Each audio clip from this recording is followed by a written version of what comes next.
Hello guys, hi, how are you? Welcome back to Kunani. I am super excited to have you here today. My name is Janet Roy. If you're here for the very first time, thank you for joining the squad. Thank you for always returning if you're a returnee. I am super appreciative of that. Yeah, so today I'll be just talking about traumas and how to overcome traumas. This is not something very new. If you've lived a while on this earth, I'm sure you've overcome. Maybe it could be minor. Some people it's a little bit wide and extreme. I would say a mixture of both. But today I will say I want to talk about a very little trauma. It's not very little, but compared to what I've experienced, I'll say this is kind of one of the baby traumas that I've experienced. So just to start off, a disclaimer, I'm not a medic or maybe into medicine field, but I'm just explaining from my point of view and also explaining how I overcame my trauma or my experience. So this is not basically founded on medicine. I'm not talking in terms of medical experience. Anyway, so just to start off, what is trauma? So trauma is basically just a deep experience, a deep negative experience that you've gone through. It could be something that just brought a lot of sadness to you. So basically that's a trauma. That's something that when you think of it, it just takes you a different direction. Maybe sad ways, you become angry. That is basically trauma. So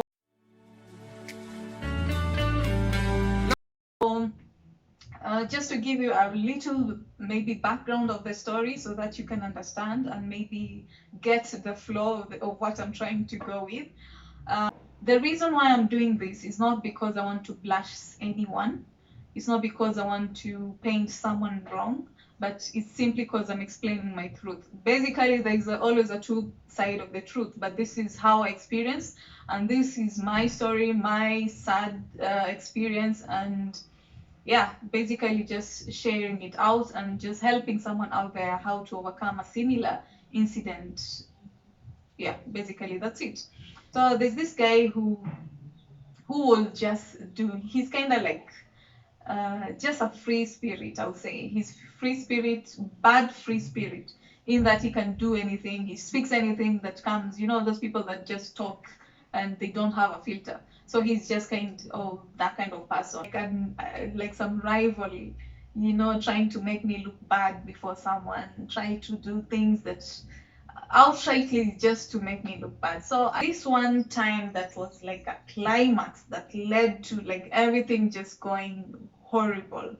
Makiu, I've always had like tiny instance where he will do something and I would be a little bit uncomfortable. Maybe he says something and I was like, this is not, I came from a background where even just saying the word shit that I've just said now is considered like a sin, I didn't have that vulgar language, I didn't curse, and for me to get that, I just lived in a small bubble where everything was good. Nobody was cursing at home, nobody was saying any bad things, and then I'm exposed to this world where people are brought from different extreme situations. Some people grew up without parents, some people grew up with parents, but the parents were basically not at home.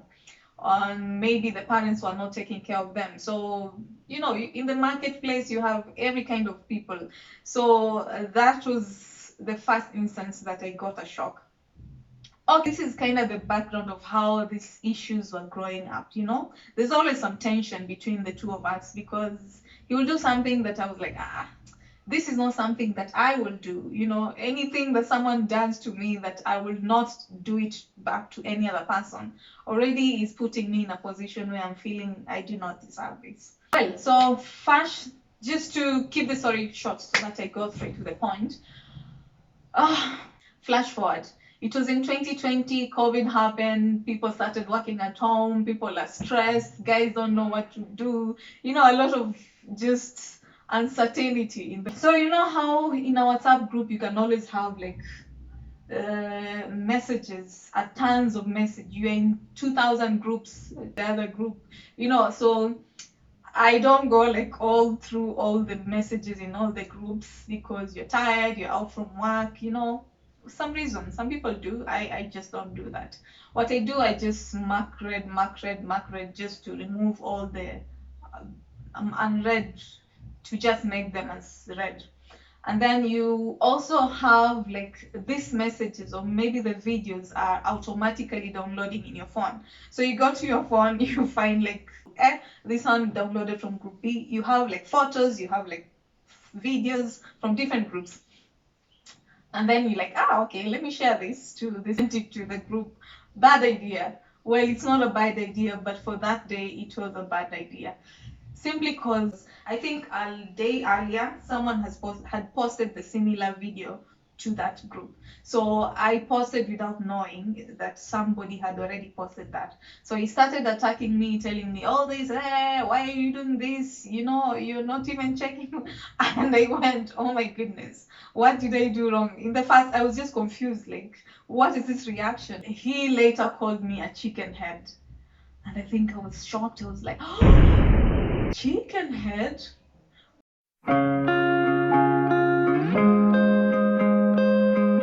So he said that. I was shocked. The next thing, I was angry. If I say I was angry, I was angry. I was really mad, and my hands were shaking, and my heart, I could feel like there's some fire burning. It's one thing for someone to tell me in face to face, or maybe tell me alone, but that went to a group of friends. We're about, I'll say roughly 30, and for no good reason. I did not do anything. I just posted something that unfortunately or fortunately somebody had already posted the same thing like a day before.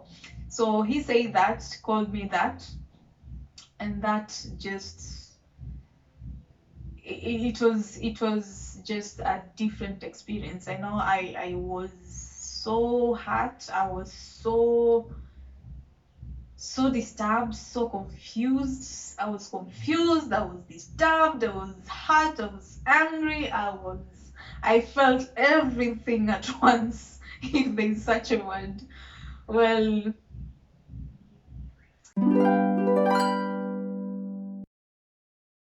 if you go to a medical doctor or maybe a psychologist, they'll tell you that you like talk to people, you need to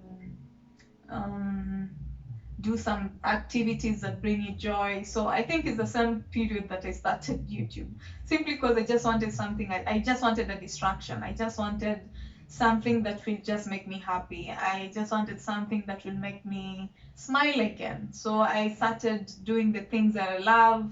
I started traveling. I started singing again. I basically just occupied myself with people that I loved, and things that just make me happy. So yeah, that was my story and how I overcame.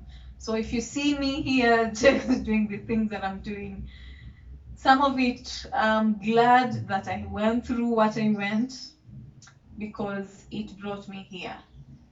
And for me to just even sit here and talk about it is simply because I've healed. I will not have spoken about it, I'm very certain, if I was still mad. Granted, I am maybe a little bit irritated here and there, but I'll say overall, I feel I'm healed. And yeah, it's a lesson that I've learned, and that's the process of how I went through it. And here I am, happy. Yay!